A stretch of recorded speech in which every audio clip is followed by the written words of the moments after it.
So as you can imagine, at Brand USA we represent 50 states, 5 territories, District of Columbia. So I get just a couple speaking requests. So the staff being the staff, they have a whole system that evaluates things to determine whether out of necessity rises to my level so that I can make sure I'm where I need to be.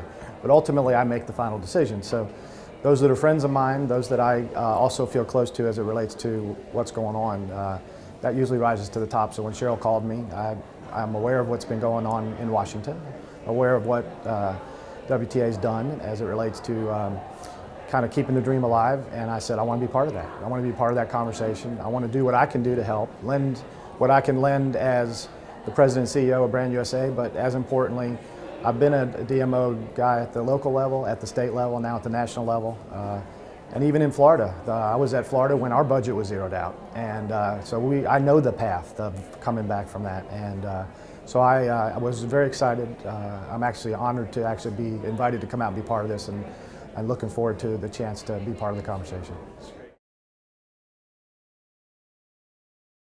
You know, we represent 50 states, 5 territories, District of Columbia. When I look at what our role is as Brand USA being 3 times removed from the product, so we're working with our cities and our states.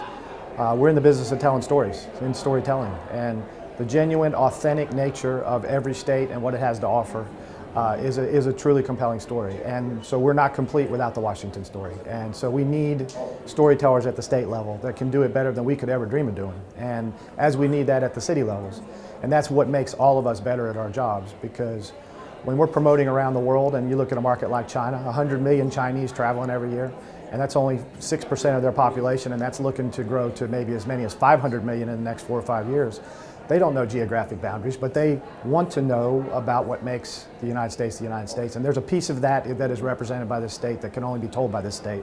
That's why we need the right people telling the story.